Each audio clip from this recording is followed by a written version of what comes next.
Welcome all to our Social Determinants for Access to Information Virtual World Library Exhibition, an immersive experience for the Virtual World's Best Practices in Education Conference 2022. And here we are in the sky above the Community Virtual Library, and our exhibit features various factors that restrict access to information, such as low income, the digital divide, race, gender, digital legacy, and much more. I am incredibly proud of our exhibitors who are here today to show you this exhibition, and the amazing librarians and volunteers who work at the Community Virtual Library and are now partnering with the Virtual World's Education Consortium. So our exhibit curators are P. Ilios, Tamu O, Zoe Fudibu, Namara McMurrah, and myself, Val Librarian Greg. And they share diverse backgrounds: Latin American, Native American, African American, Asian American, and unique perspectives on information inclusivity. So we're going to enter the building right through these front doors. So if everyone will stand up and follow me, excuse me, didn't mean to bump you, LV. If you'll walk through the doors, let's go inside, and we'll start right here. I'll stand inside as you're coming through the doors. This exhibit was built as a summer fair project by the library volunteers at CVL, the Community Virtual Library. And it's grown over the past 2 years. We thought it would be a temporary exhibit, but it was well received, and it's a dynamic and changing space. We now hold read-alouds in the park, and we provide dynamic presentations here on the various topics that you'll see today about information, which you'll discover. And if you want to take pictures as you go throughout the tour, feel free to take pictures, and you can send them to P. Either drop them in World, or I'll give her email right here because she's great at archiving our photos on Flickr. Here we are inside the building in our main lobby, and you can sign the guest book, or you can add a comment to the comment board. And you can use your camera to cam in on many of the signs that you find here and many of the resources. So I'll stand here for a minute and use my camera to look outside as I see some people are just entering. So I'm going to cam out there and see who's still outside. Okay. And get a little shot out there. All right, everyone's making their way inside our welcome area here. You can bookmark this exhibit in the sky and come back later to explore particular areas that we may take a real fast look at today. So first, we're going to visit the African American Studies Room. So follow me. I'm going to walk around you, and then we're going to head over this way into our African American Studies Room. And I'll step inside. You'll see that this is curated by Tamu O. She's a librarian at Ohio State University in the Department of African American Studies. And this exhibit addresses race in relationship to information access. Tamu is an African American Studies professor at Ohio State University. You can use your camera to explore all the content and zoom in on some of these resources or click on them. She also has a playlist you can look at later, and her posters share definitions and terminology that help people understand social determinants to access of information. So I'm going to hand the mic over to Tamu to share information about her exhibit. Tamu?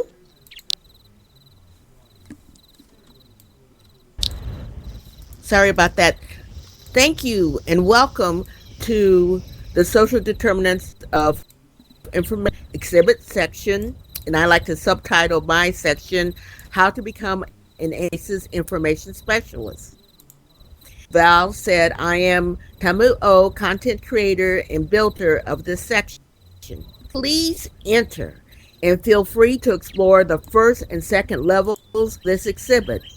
Press the elevator plate to teleport over here to teleport. Oops. That's what I get for trying to demonstrate how it works. But pardon me, avatars.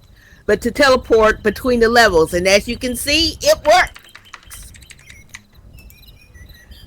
Well, my part of this wonderful build, and I'm so happy to be able to share my experiences with these wonderful scholars, uh, librarians, and educators. But the social determinants to information are the economic conditions that influence individual access to information, demographic factors, membership in marginalized communities, and the intersectionality of these access to information.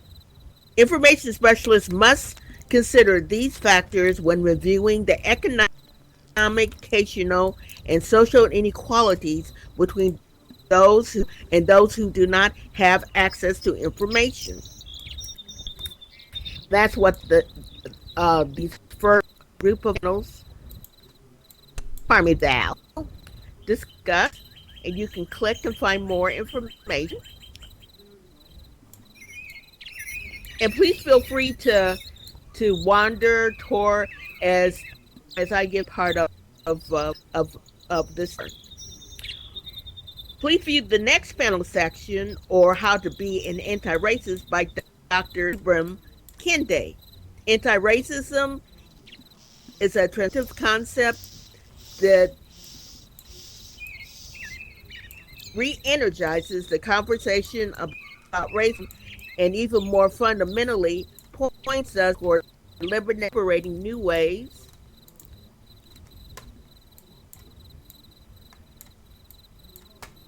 of thinking about ourselves, each other. At its core, racism is a powerful system that creates false hierarchies of human value. Its warped logic extends beyond race, from the way we regard people of different ethnicities or skin colors, to the way we treat different sexes, gender identities, and body types. Racism into class and geography, and even changes the way we see ourselves. In How to Be an Anti-Racist, Dr. Kendi takes readers through a widening circle of anti-racist ideas, from the most basic concepts to visionary possibilities that will readers see all forms of racism clearly, understand the poisonous causes, and work to oppose them in our systems and in ourselves. And if you see overtake, these are the computer kiosks, and there's one on this level and on the second level, but this kiosk links to a living entitled How to Be an Anti-Racist, which is basically like a book guide at the Ohio State University. Ohio State University isn't anything without the "the." As we continue, going on next to our YouTube video, and then finally on this floor, and pardon me,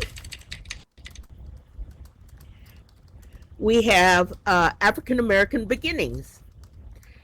And enslaved Africans underwent an indoctrination process that paralleled the colonization process undergone by indigenous Americans. Africans in America cultivated beliefs born to experience of enslavement and implanted cultures carried over from West African ethnic groups. The West Indies refers to a chain of islands encircling the Caribbean Sea and separating it from the Atlantic Ocean, extending from Florida to Venezuela. European colonization was fueled by the export of sugarcane and the enslavement of African labor. The Americas were colonized, exploited, and partitioned by European powers for agricultural and mineral riches. European colonizers created colonial settlements dependent upon enslaved labor. The Middle Passage, the last panel, the Middle Passage is a transatlantic slave trade existed for 366 years. Over 15 million Africans were shipped across the Atlantic. Also, you are welcome for 21, so you can partake of those. And then for the last part of my tour, and we know this works, I'll just go up to the second level. Hello. And reach all up here.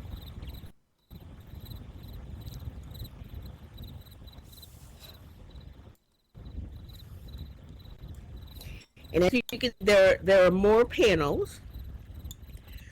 But basically on this floor, the second floor level features an anti-racist glossary for information specialists. And I like to quote Dr.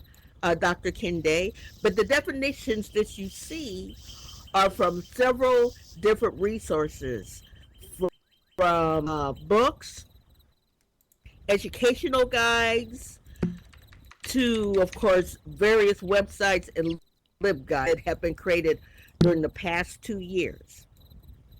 To quote Dr. Kende, definitions anchor us in principles.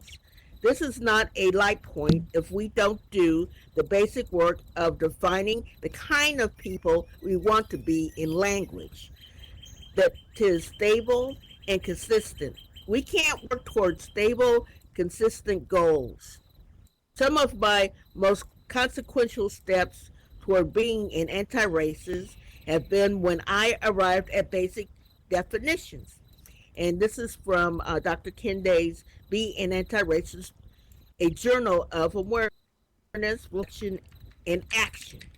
And I can't tell you how valuable those two works together, how to be an anti-racist, and then the journal workbook. It's just a wonderful combination about learning more about yourself, learning about anti-racism, as well as other anti-marginalized group thoughts that some of us may harbor or know that some do harbor and express. But again, please, I'm sure Val will tell us when it's time to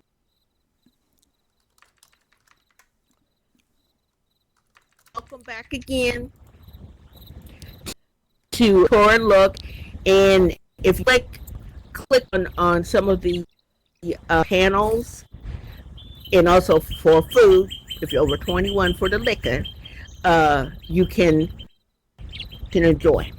Thank you So thanks so again for coming. That's wonderful, Tamu. And I'm standing right in front of the teleporter to go back downstairs. So I'm going to head back down. And then we're going to move over to the diversity research room. Down this way. And back through the main lobby. Into the diversity research room. Ooh, I love the beautiful colored panels there with the lights. It's gorgeous. Now, feel free to come in and take a seat if you'd like for a minute. There's a place here, a little book where you can enter, what are you reading? And that's fun to do. As librarians, of course, we want to encourage that. You can also look around here. There's a lot here to click on. You can click on the note sign, and I'll go stand by it. Okay. And it's changing quite a bit. You'll see the book sign you can click on for some various books. Click on the different panels here.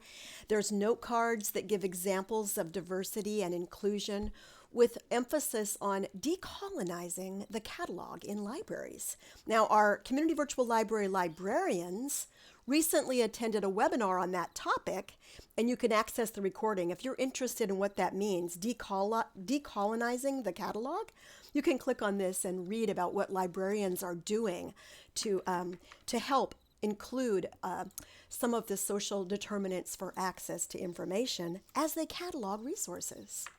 The posters in this room highlight research articles that you can read later. So P and Zoe, would you like to tell us a bit about this room? I'll turn it over to you first, Zoe. Sure. Hi, nice to see everyone today. So along the south wall behind me, we have a very small selection of titles that explore DEI topics of interest. And I've read them and I highly recommend them. I particularly enjoyed this fine place so far from home.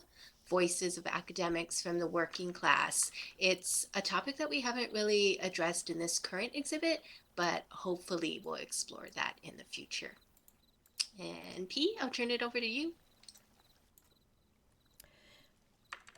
And P may be having sound issues in Puerto Rico. They had a blackout. So let's see if Namara wants to help out with P's voice. I certainly can. I'd be happy to. And where am I starting? Okay. If there are social issues, is that where I start? I'm terribly sorry. Yes, exactly. All right. I'm actually on it. If there are social issues like poverty, race, gender, that prevent anyone from being able to seek information or satisfy their information needs, they are at a total disadvantage. We share examples found in academic literature in these posters.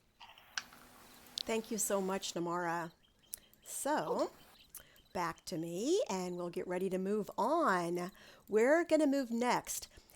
Cultural heritage plays a role in information access. So, for some examples of cultural diversity, let's head to Puerto Rico and walk through this door to the room curated by P. Ilios to show an example of our various cultures and the role they play. I'm going to stand under the begin to read here sign, and you can kind of look at these panels along the wall.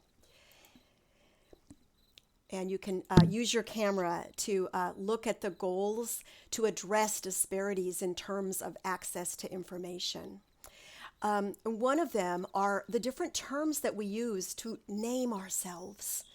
It's so important to understand how to identify people and how to identify their cultural heritage and the way that they would like to be addressed. So I'm going to stand under this one sign that I think it's so important. Self-identification sign. It's important to understand how people want what they want to be called. And I had one friend whose her family is from Mexico. They're Mexican American, but I was confused because her sisters had different self-identification labels. So I said to my friend Christina, what should I call you? Should I call you Hispanic or Latino? And she explained, it is okay, Val, to ask. She explained that her sisters that moved to California had a different way they'd like to be identified, Chicano.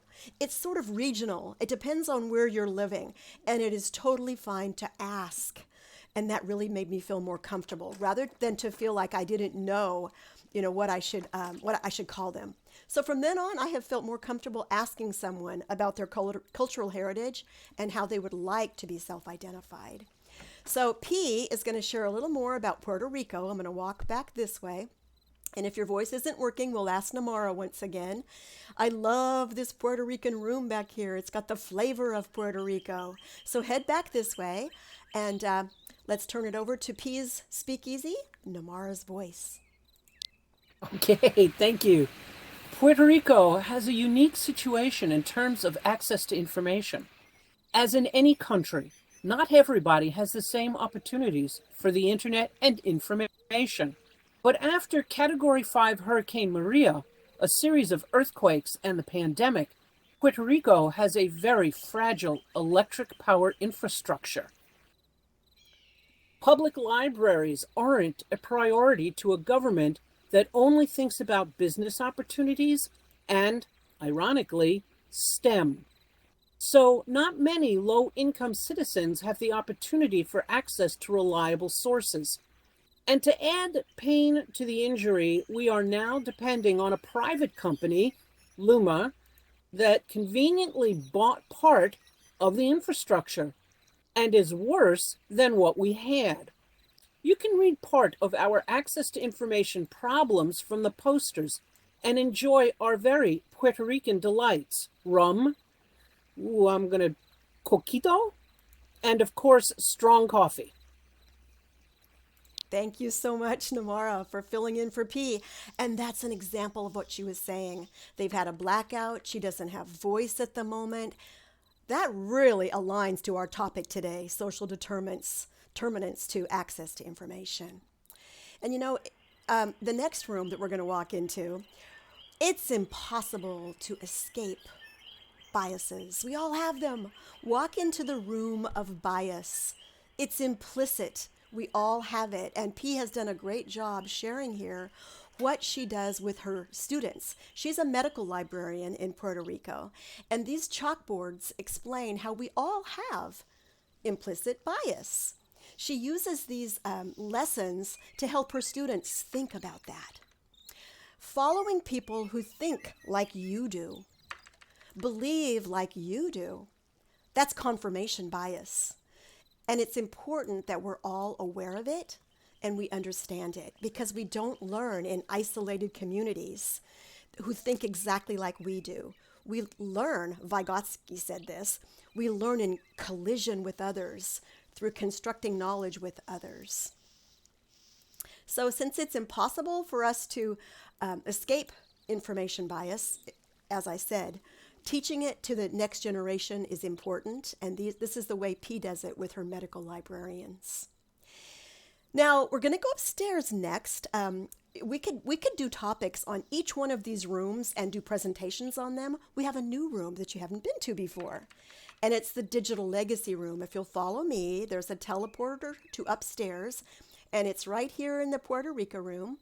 I'll face it. It's by the notes. Right above me is our teleporter sign. So I'll stand in front of it until you all find the teleporter sign, and then I'll meet you upstairs in our digital legacy room. We'll talk about digital legacy and what that means and how it applies to all of us, and it also applies to access to information. So click on the sign above the notes panel here, and then you should be able to meet me upstairs. If not, I will teleport you up to me, and we'll start right upstairs talking about digital legacy. And I will let you know that digital legacy really addresses what happens after death. After one passes away, what happens to your digital assets? And note in the chat that P has given us how to make coquito. It's not quite like eggnog, it's better. All right, I'm heading upstairs. Just click on that, and then when you touch the sign, you should be up here. Oh, great, everybody's making it upstairs.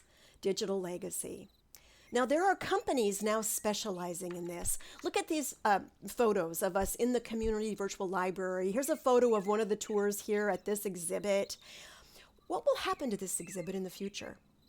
What will happen to all your digital photos? To all of the accounts online where you have uploaded so much of your content? Most content today is born digital. If you click on some of the interactive resources here, you'll find out about places like the Digital Legacy Association, places that are striving to find new ways to archive our digital content as it needs to change to the next format. Are many of you familiar with this topic? Type in the text chat if you have some concerns about digital archival. The archivist of the United States, David Ferriero, in a recent webinar, he said this is what keeps him awake at night. If all of our content is born digital and all of our tools for reading it are changing all the time and they needed to be migrated to the next format, we could lose a lot of information. We're going to be discussing this topic this next Thursday at Sheila Weber's Virtual Worlds Education Roundtable. It's Thursday at noon, so come by if you're interested in digital legacy. Facebook is now coming up with some tools to help people archive their Facebook accounts. Have any of you used, I'll type it in the local chat, have any of you used a site called LastPass? It's a place where you can put all of your account passwords and then assign one person who might be able to get in and archive your content should something happen to you. So there's ways to address this. Think about it. How many of you have physical photo albums? I remember as a child finding an old photo album of my great-grandmother's and looking at these pictures. But my grandson probably won't find an old physical photo album. Where will he find those photos? It's interesting for us to think about that. And so this is a topic that's very important, and having a legacy contact is important for us on a personal level. As I mentioned, on a national level and on a global level, digital archival is really important. And here in Second Life and other virtual worlds, what will happen if you pass away to all of your beautiful and educational content that you've created? We had one educator who passed away and all of his content was locked out. So we need to think about that here in Second Life as well. So we're going to go back out front. This, as I said, this could be a whole presentation, and we will talk about it at VWER on Thursday.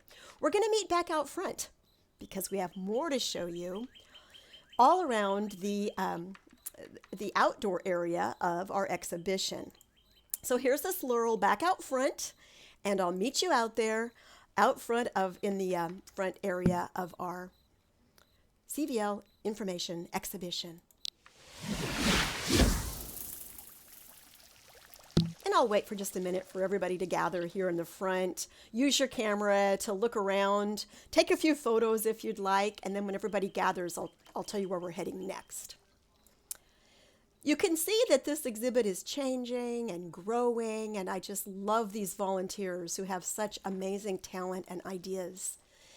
The CVL Information Park, which is right behind me here with the beautiful pink blossoms, it's sort of evolved into a great place for read-alouds and seasonal events. So follow me into the Information Park. And when we get right into the center, I'll tell you a little bit about it. This way.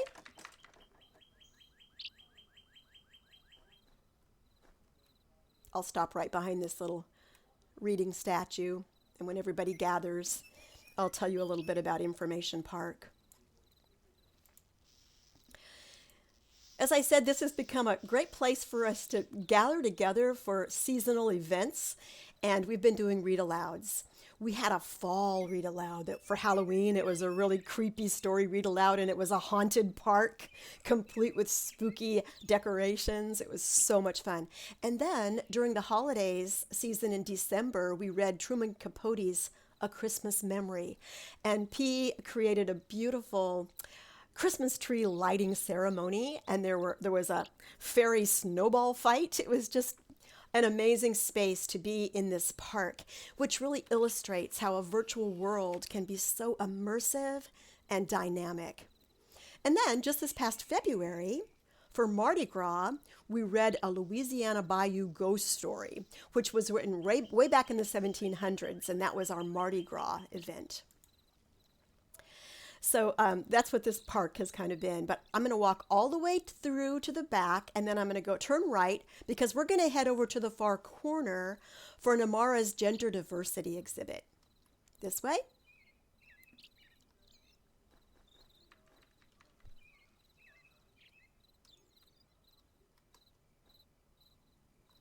And when everybody gathers over here, I'll get ready to turn the mic over to Namara.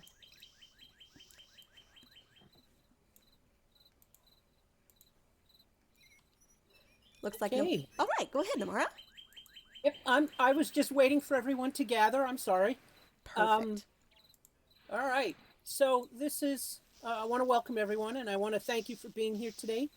I hope that you've not only been enjoying the tour so far, but that you've been learning a lot too. and realizing that you need to come back again and again and again. So I happen to love this CVL exhibit because it's so relevant to how we engage with one another here in Second Life and in our physical lives. So I'd like to start by sharing a story with you, if that's okay. When I was about 11 years old, I was in the book department of a big box store. So as I was paying for my purchase, the woman at the register called me Sonny. Now, I don't remember if my feelings were hurt or not, but it was impactful enough that over the 50 years since, I remember the incident to the extent that I recall what I was wearing, the way the department was laid out, and the sound of the cashier's voice. More than that, I am to this day still, more often than I care to count, addressed by those not paying attention as Sir, Mr., Pal, Buddy, Sonny. Not so much now, I'm way older. But he, him. My point being that none of these I identify with. To quote an old saying, I enjoy being a girl. Yet the way I present confuses people. Sex is biological, gender is social.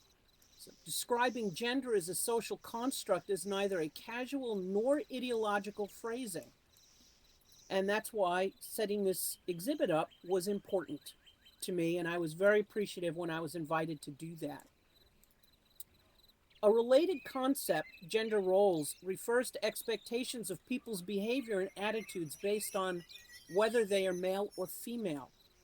There was an article in Psychology Today not too long ago, maybe a while ago, that said most people would be happier and less anxious if they could go through life without having to worry about whether their gender was affecting other people's perceptions of them or their ability to pursue their goals, or without feeling doubts about whether they were living up to the expectations placed on them because of their sexual characteristics.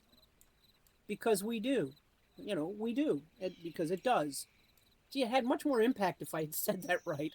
Anyway, Lisa Elliott, a neuroscience professor at the Chicago Medical School of Rosalind Franklin University of Medicine and Science, said, the brain and behavioral sciences have learned a lot about our unconscious biases. We all have them. Based on race, religion, sexual orientation, and gender. The important thing is to be aware of our sexist assumptions and to challenge them. Even here in Second Life, we have certain personal biases and expectations, even amidst all the diverse ways we can represent ourselves, the way we can express ourselves. And these biases, obvious or not, can prompt rude social behavior and even go as far as discrimination. Calling a young girl Sonny is ignorant. Maybe it's even rude, but certainly not discriminatory. But have you ever been denied housing even when you know there are units available? How about employment? Personally, I've been through both. Denied medical services even though you have the best insurance. These are examples of discrimination. What about spray-painted epithets on your car or being chased by longshoremen with pipes?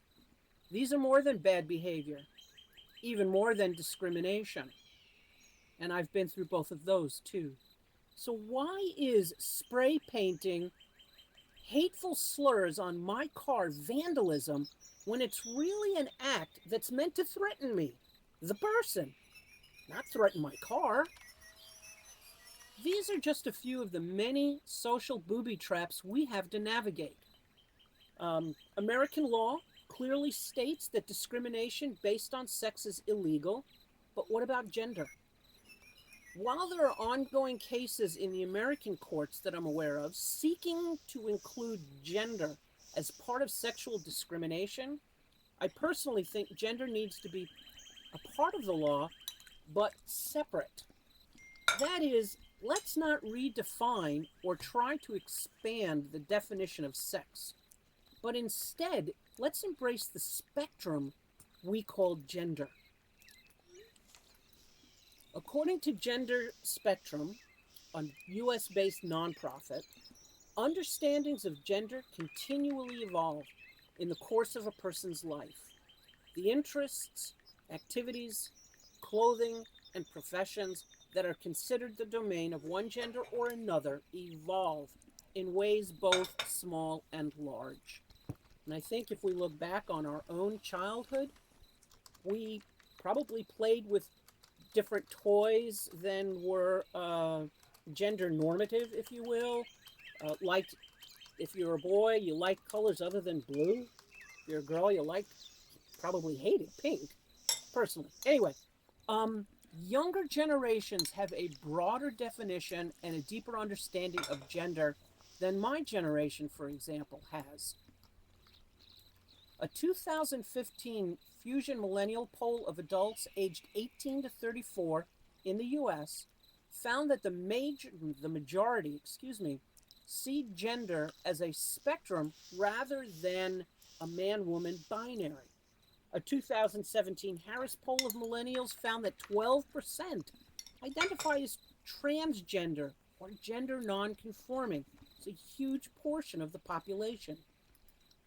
Agender, cisgender, gender fluid, queer, non-binary, pangender, transgender. This isn't about creating a definitive list of gender possibilities, but to accept each person's declared gender. Whatever gender identity someone claims, it's our responsibility to honor them. And that brings me to pronouns.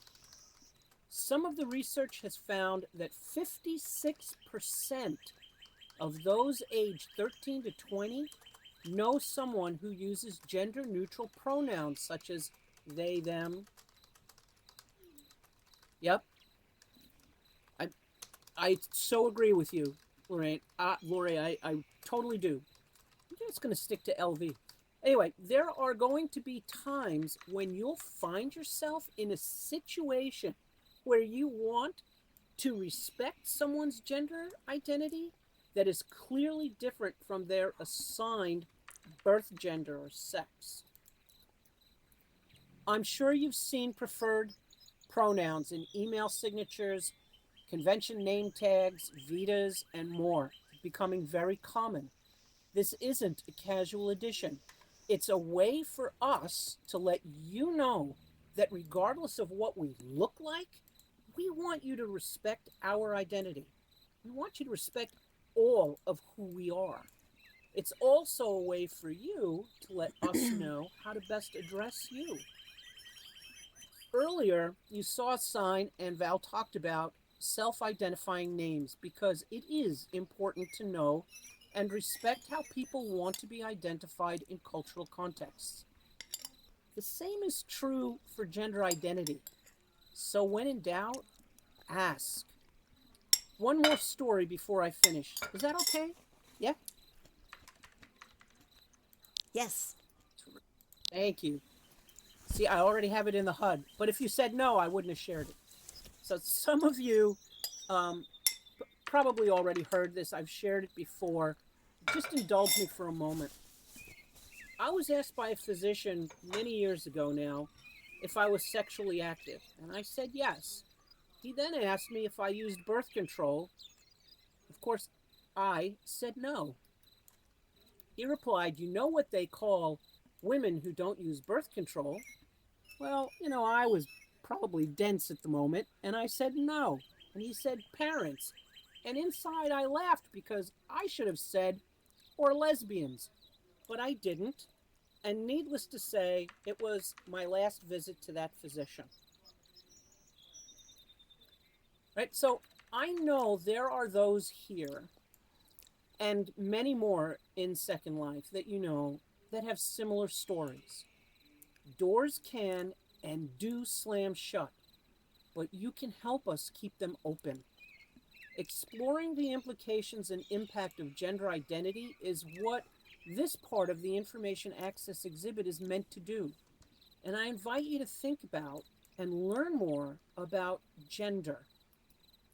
Right? Also, the stories here, the storytellers share stories so they can help with a little insight. They share different stories and a little more information. Be aware they're meant to speak within 5 meters of you, and they're kind of packed close, so do them one at a time for best results. And be sure to click on the posters and the sandwich board sign because there's information and gifts. And I have a little friend over here with a basket, and he has all kinds of gender and pride pins that you might want to check out as well. Other than that, I'm going to turn my mic off for the moment and say thank you and turn this back over to Val. Thank you so much, Namara. This is just such a rich exhibit filled with important information.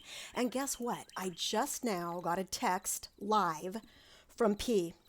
And P just texted that there's another power outage in Puerto Rico. What a live example of what we're talking about, factors contributing to access of information, because she had more she wanted to share here, and really she's done so much for this exhibit. And so it's just interesting that we live in a time where we have all these tools. She can text me, and here we are live. And information, we're immersed in information 24/7. And that's what this whole exhibit is about. Ways to use information and factors that are barriers to us being able to find the information that we need. And I'm seeing in the text chat some more talking about indigenous people. We're going to have a lot of time to talk at the end. So I'm going to look at this text chat and we'll bring that up in just a bit. It looks like we have some information about Two-Spirit too, which is, I know Namara, you may have some more. We can talk about that in a little bit. Native cultures. Oh, it's one of the storytellers is telling me that information, which is great. We have so many ways in this exhibit to get the information. I love the storytellers. But if you'll follow me now, we're going to walk over to the other corner for the grammar cops. I should put on my cop outfit and my whistle, and so should Namara, but we're not going to change clothes. Just follow me over to grammar cops, because this is part of information too, our changing language. I'll sit up here on top of my presentation. If you cam up above the grammar cops slide, you'll see me.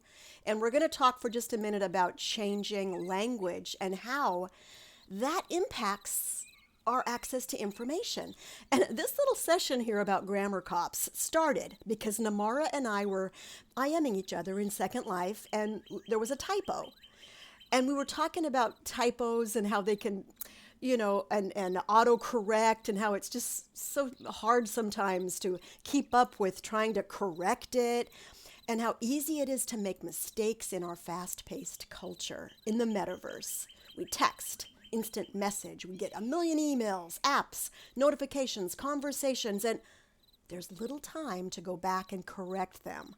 So, tongue-in-cheek here, we decided to become grammar cops.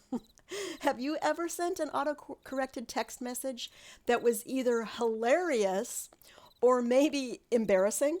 One time I just went ahead and sent it like it was because it was too funny. I figured they'll figure it out. It's too funny not to send.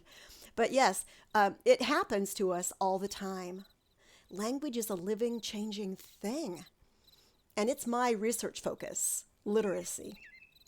Meta-literacy has become a term, and you can see the little poll that you passed with the gold coin going around and around at the top that says, reading is inhalation, writing is exhalation. Breathe. You take in and you blow out. That's literacy. Mental literacy. And meta-literacy in meta-modern culture is the topic of my recent book. There's a blue box on the table down below these slides. You can click on it for more information about my book, Meta-Modernism and Changing Literacy.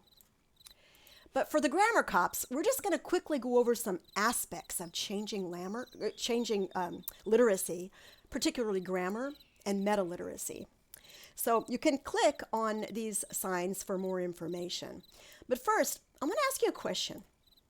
Do you speak in the same voice or language to, say, your kids or a niece or a nephew, as you might to, or any young people that you know, and I'll move over to my next slide, as you would say to your boss or the head of your university.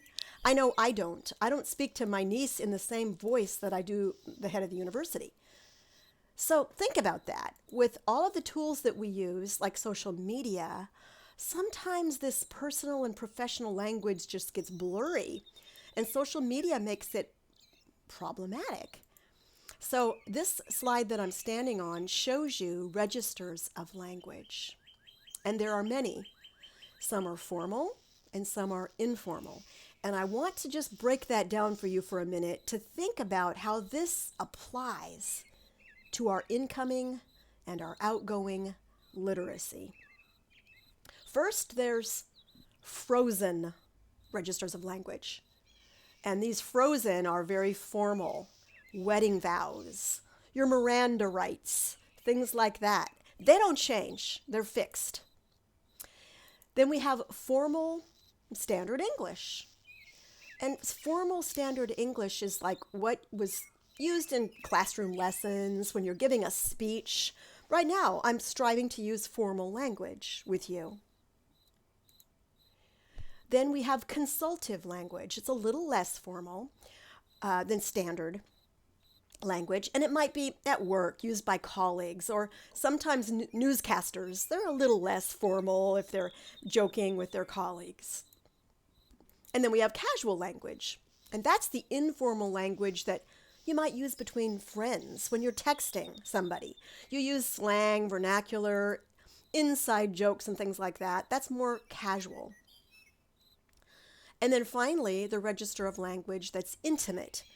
And this refers to really close relationships, like your close family and friends, or between lovers. And that would include pet names and, inside jokes that you would not shout out to the world. But perhaps you've noticed the overlap on social media with these registers of language, which can be problematic. Think about that, and we'll have time to discuss that later on in the presentation. And I'm going to move over to my next slide here with the red pen. I'll get a little closer to it to jump up. Some of you probably remember. Yes, question? We actually can't hear you because there's a parcel boundary. So I think maybe, do you want to sit or do you want to stand on the street and talk to everyone? Oh, so everyone thank can you. hear you? Oh, thank you, Zoe. I didn't realize the parcel lines are cut here. So you were able to read my voice talking about formal and informal language. You were able to get that in the local chat. And I was just saying that as you look at those different languages, they're really blurred on social media now because we post in all these different simultaneous different spaces. So it's something to think about how that has changed. And look at the red pen. I'll just zoom in on the red pen there, and I'll zoom in on the camera here. Have any of you, were you disappointed or maybe intimidated by the red pen back when you were in school? And how, grammar teachers used to circle your mistakes and, mark. For years, teachers would use a red pen with the goal of helping students become good writers. I became a National Writing Project trainer, and during this changing literacy of 21st century language skills, we stopped using the red pen. We're not using that as much because research showed that pointing out mistakes with a red pen creates a negative perception of writing. And so putting all that emphasis on correctness of syntax and spelling and grammar, that can actually squelch the writer and squelch the creative process. So examples of authors that have not, have kind of broken the rules. You all are familiar with E.E. Cummings, who was an amazing poet, and he broke the grammar rules. He broke all punctuation rules and used all lowercase letters. Think about that. I'm a grammar cop here. What is grammar? Grammar is basic courtesy to your audience, whether that's informal or formal, whether that's those registers of language, whether that's casual or or formal.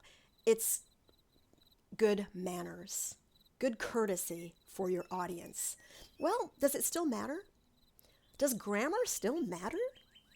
How is writing changing? If we're not putting all our emphasis on correctness and using the red pen, is revision dead? I think it's something we should think about. Now that people quickly write blog posts, I bet you've come across typos and errors on blogs. Type a Y in the text chat if you've seen that. You read a blog and there's a typo, there's spelling errors. It's because we live in a fast pace. And where's that leading? Is it wrong that we don't put emphasis on spelling and correctness? I think it depends. I think we need to strive for understanding our registers of language and help the reader or listener understand through tone, style, vocabulary, and registers of language. And this is there's a time for it. There's a time for formal and a time, especially in creative writing, for breaking the rules. But I like to say that only a really good writer successfully breaks the rules. Think about it. You have to know the rules and know the registers of language in order to be a great communicator. And when I taught first grade, I had a sign on the wall that said, "It's okay to make mistakes. That's the way we learn." I think that holds true for grammar. I believe that you could have a perfectly written piece of writing with great grammar, perfect spelling, and even with a nice flow, but it could be totally boring because the meaning is way more important than perfect grammar. Yet, don't throw the baby out with the bathwater. We can allow for mistakes and still strive for the best possible grammar. And doing both, swinging back and forth between allowing for mistakes and striving for really great grammar, that's metamodernism. Opposite concepts in oscillation. And now I'm not going to sit on my slide because I learned about the parcel boundaries. This is the first time we've had this here at the exhibit. Emojis. Look where I'm standing in front of the emojis. How many of you like using emojis? Type in the local chat if you use emojis. My daughter loves them and she's pretty fluent in emoji language. And you can click on that sign to get more information about emojis. They come in really handy for texting. And I like to mention this book by Gretchen McCullough. It's called Because Internet. She's a linguist, and she has studied how language has changed in digital culture due to the internet. Oh, I'm still off the parcel line. I better stand in the street. And isn't this a great example of what I'm talking about? Factors that affect information access. We need to add parcel lines. Parcel lines affect the information channel. And you know what? You can't get upset by it. I'm not going to get upset that you didn't hear me for a few minutes. It's just part of digital culture. This is what we're talking about. It's really difficult to get our information across when there's so many tools to juggle. So I'm going to hand the mic over to my fellow grammar cop, Namara. Thank you. I'm going to use my HUD. Is that? Okay, great. Love it. Thank you. Val posed some interesting questions about grammar. Each of them could fill a presentation on their own. Val mentioned that using a red pen to draw focus on syntax, spelling, and grammar can squelch creativity.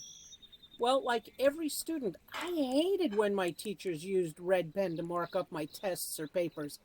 Shay made a very interesting point that was so relatable to me. She said she'd get papers back, it looked like somebody bled all over them.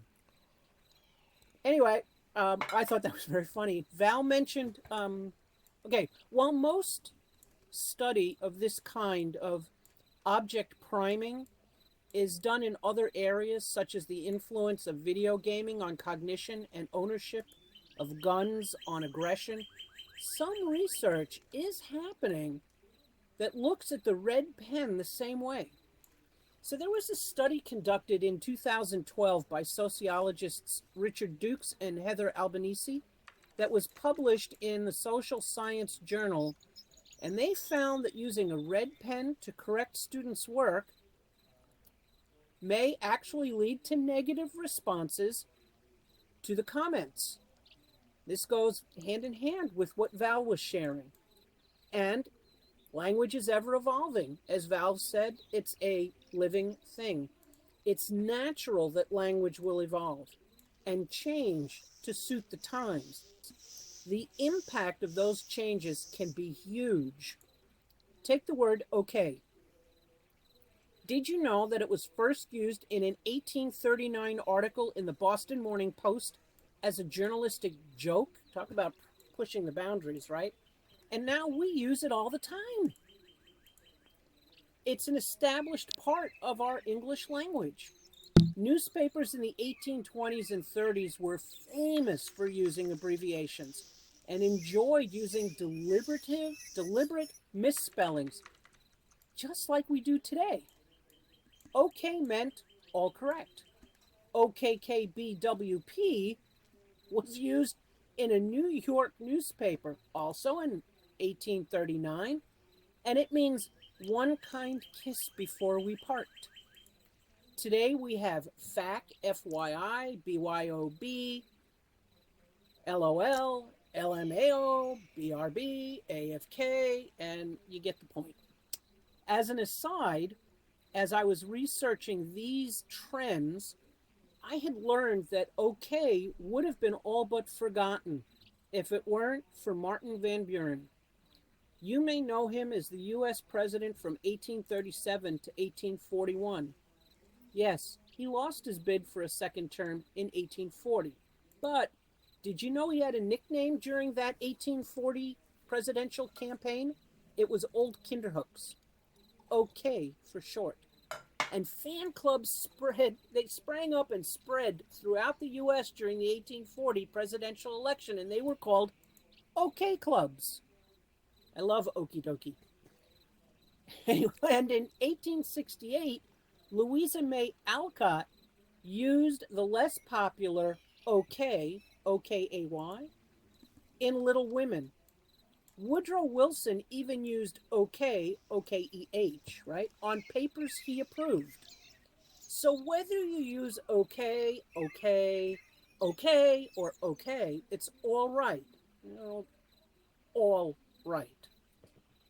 And for you lovers of Little Women who may be scratching your head about my 1868 reference, OK was removed from the 1880 reprint and replaced with the word cozy, which is the way we see it today.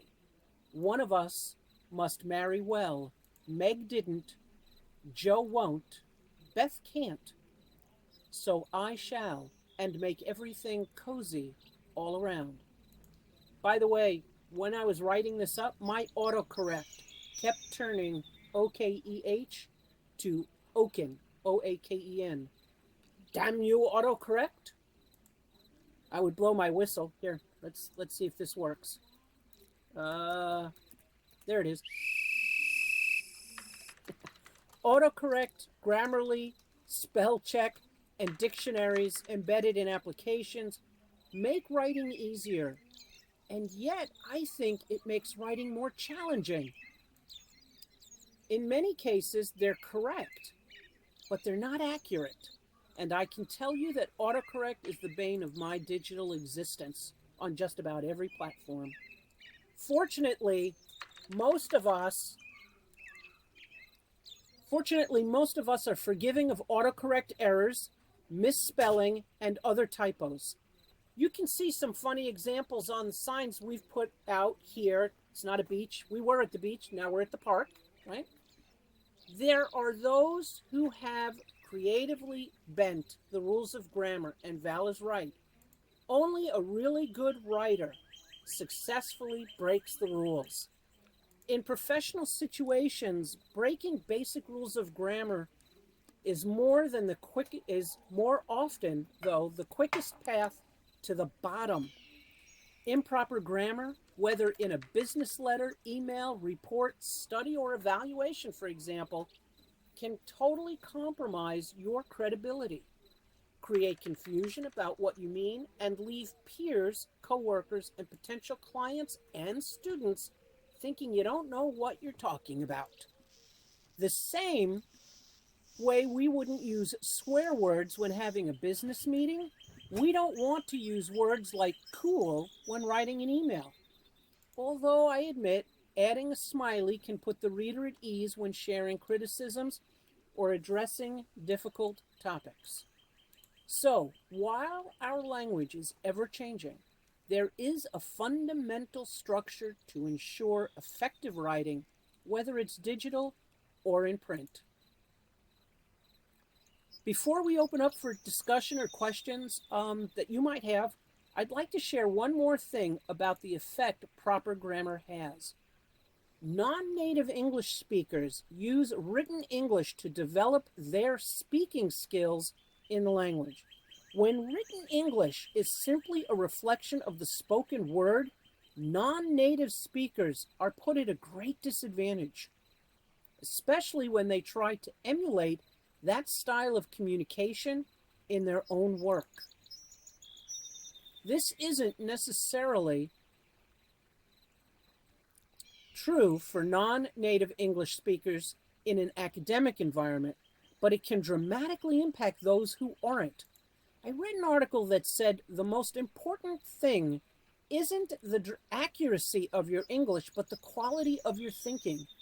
As English continues to evolve, we need to keep our eye on ensuring that the quality of our thinking, of our communication, continues. So don't be surprised if you see this team of grammar cops in your neighborhood. Val, I'm going to turn it over to you. Thank you so much, Namara. That is, it's so fun to be a grammar cop, isn't it? And I think you can see how it totally relates to access to information. And we will do some discussion in a moment. So jot down any ideas that you have come up with while we were talking about grammar cops and all the other factors that access, impact information. But follow me because P has also created a very current and dynamic display here that has to do with the Ukraine and what is going on right now in our world. So come over here and take a look. You can see the We Stand with Ukraine. You can sit there if you want to take a little picture, and you can click on some of this. P's idea was to talk about librarians and information and how that relates to war and current culture. She also has information here about what the librarians in the Ukraine are doing to help their efforts. So feel free to look at this, zoom in and camera in on some of this information, thinking about librarians and information access and the vital role that librarians and information plays when war breaks out. She's got some pictures here, and you can click on the Rolodex on the table for landmarks to various places that support the efforts to help the Ukraine. I wish P was able to be here to explain a little bit more about this current display. But as you know, she's currently without access to information in Puerto Rico.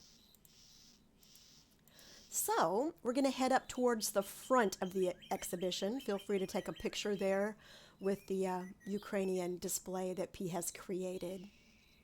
We're going to go to the front of the park where Zoe is going to tell us a bit about her storytellers. And you can stop there on your way if you'd like to get your own photo. So I'll walk around to the front. You'll see some more storytellers up here. Where I think you'll see this whole exhibit shares new ways to tell stories, new ways to share information. And I'm going to turn the mic over to Zoe. Hello. Hopefully everyone can hear me. I think we're okay on this end of the exhibit. I see the yeses in the chat, so that's awesome. So yeah, thank you for sharing this time and space with us today. It's really wonderful to have you all here with us. One of my primary interests, both in real life and Second Life, is oral history, storytelling. And I'm originally from Hawaii, and back home you'll often hear the phrase, let's talk story. And when we invoke this phrase, talk story, it's often used to create a space for sharing knowledge and for sharing wisdom. And we ask questions, we encourage dialogue. It's one of the critical ways that we foster connections between our ideas, our histories, and our shared values. And so, as you think about your own communities, you probably have your own term or phrase that describes this type of information sharing and gathering. So, feel free to share that colloquial term or phrase in the chat if you like. And so as we begin to plan, or began to plan for this exhibit back in last spring, I believe, I really wanted to bring a bit of that talk story spirit or storytelling spirit into this space. And as you know, the knowledge and wisdom that we share using the methods of our ancestors hold just as much value as an article published in a scholarly journal or a chapter in a book. And also the collective wisdom that resides in the community or in the voices of our community. People who may not hold academic titles or credentials, but have important insights to share and critical guidance to offer. So I spent a few days interviewing 3 people in real life for RL to talk story with them about their information needs and the various ways that they fulfill those needs. And these interviews are part of the exhibit we're viewing today.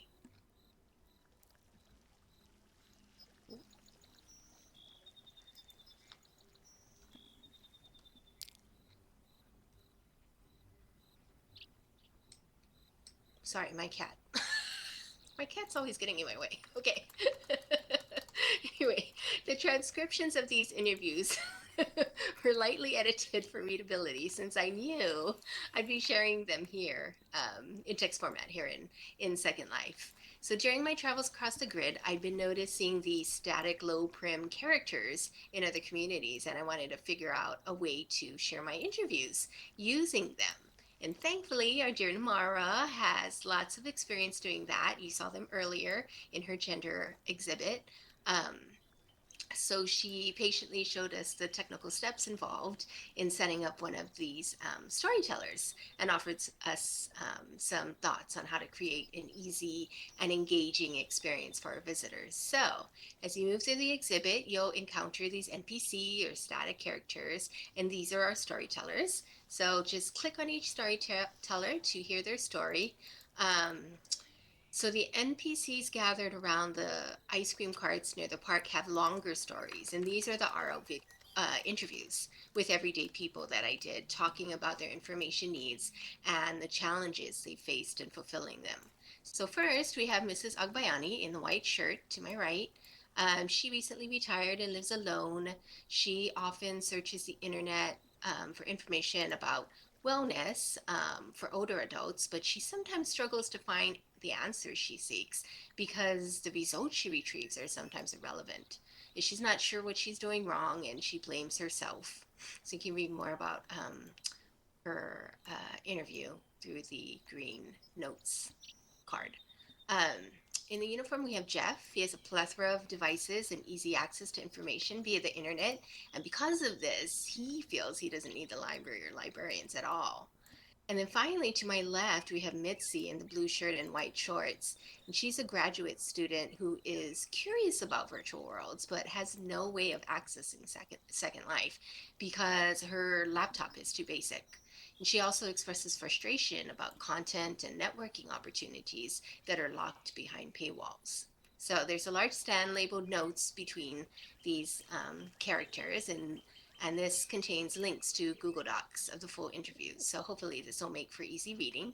And be sure to visit all the storytellers, both inside the building and around the park. All of the baristas and the folks serving treats all have stories and information to share too. And that's all from me. Thanks for your attention. And I think I don't know where we're going. We're heading to the next section. Thank you, Zoe. It's amazing to see these really cutting edge ways of sharing information and sharing interviews that we're immersed in at this exhibit. So next, we're going to have a photo op, and I wish P was here because P is really talented at taking photos, but we're going to take some. So if you'll follow me over to this area, I think there's room for all of us to be able to get our photo taken over here on the far side of the park.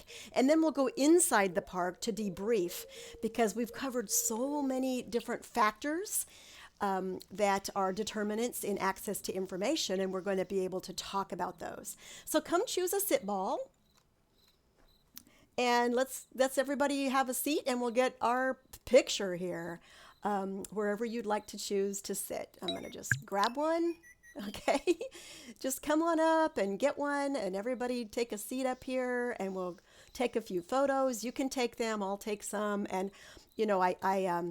I said you could email them to P if you would like, because she would love to get them and put them on our Flickr. I'll put her email in the text chat one more time, just so you'll have it. Okay, we'll wait for everybody to get their pose, and there's P's email. Oh gosh, Sherkin looks so cute. She's in a frame. This is great. Okay. We'll take several, and I'm going to find a place to put these.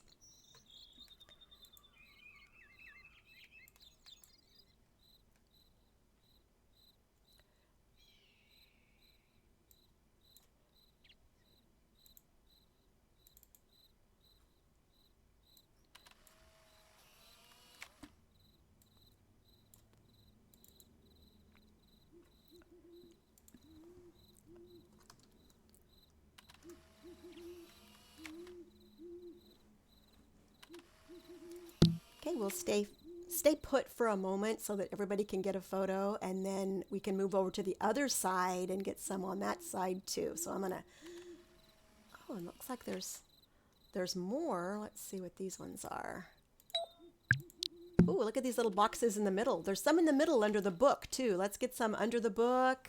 We'll move over to the center. Ah, Namara's on Zoe's shoulders. Awesome. Stranger, good. Stranger popped on up. Come on over towards the center, everybody, or there's more blue balls down on the end too. So I'll get a, looks good.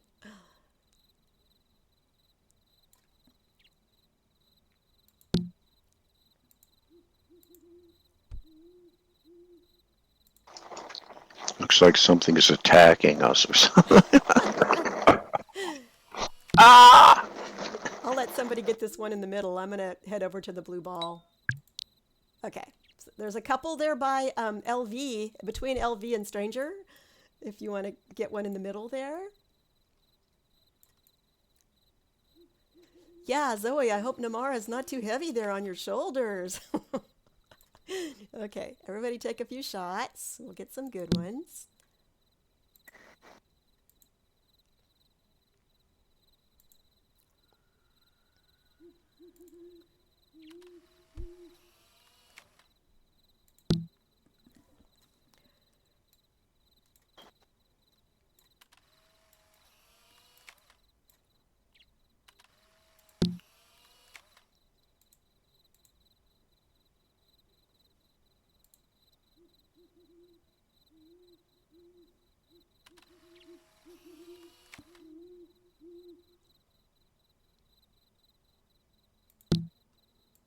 Okay, a couple more, and then we'll be ready to head on over to the park.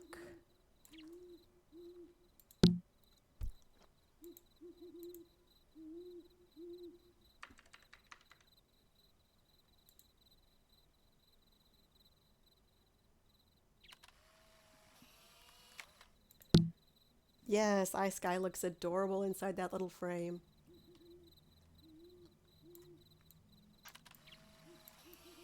All right, I don't want to rush you guys. Is everybody about ready, you think?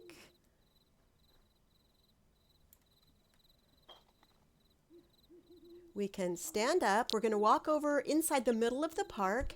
There's some seating areas over here. Let's see where we'll end up to. Ooh, looks like we've got a nice big book in there. That's pretty cool. Just find a spot anywhere on these benches, and I'm going to ask you a couple questions. Be thinking about what you've discovered today that you found interesting. Ooh, Sherkin's sitting right on the book. Cool. And what I want to ask you is, I'm going to ask you about your likes of this exhibit and wishes, what you would like to see if we share this again in the future.